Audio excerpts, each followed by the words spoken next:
Howdy guys, in today's video we're going to be looking at previewing some part numbers and that in your print feature. But before that, let's have a quick intro first.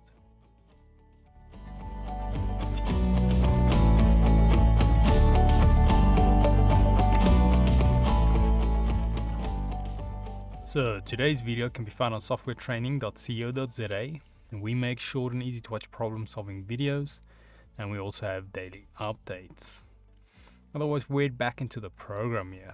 And now in the previous video we looked at setting up an actual customer's report or putting in their customer's details.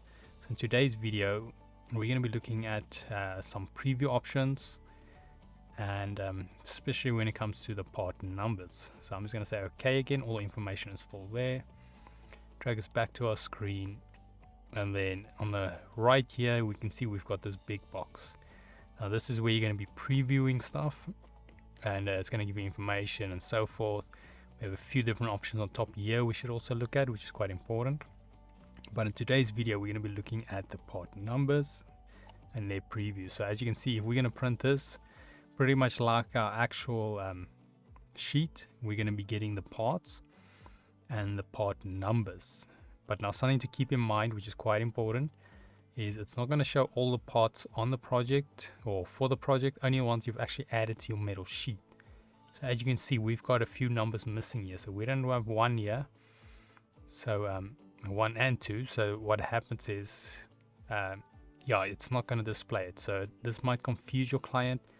So it might be a good idea to perhaps you take the ones you're not using and just remove it from your actual project, so they can nicely view here, okay, you've got which order and so forth. So we know this is the first part, second part, and so forth. So if I close here, you can see if we go here on our left by the parts, we got here P1, P2. So we can simply select these and you can go delete row part. Click that, it will be removed. Let's go for 2 as well. Click that, remove, and then we go back to our print, say okay, and then let's just refresh this. Okay, it seems like it still keeps the same number, so I'm not sure why we're doing that, and we might have to save and reopen it or perhaps re-add the parts.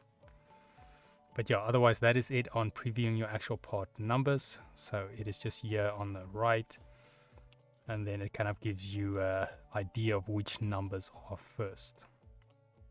Otherwise, that is it on the actual part numbers.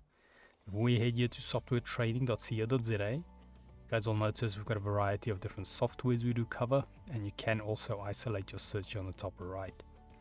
If you do not, however, find the training videos you're looking for, just simply go here, request a training video, fill in the mini form, and then we'll do our best to try and make that for you. But otherwise, thanks guys for watching, and cheers.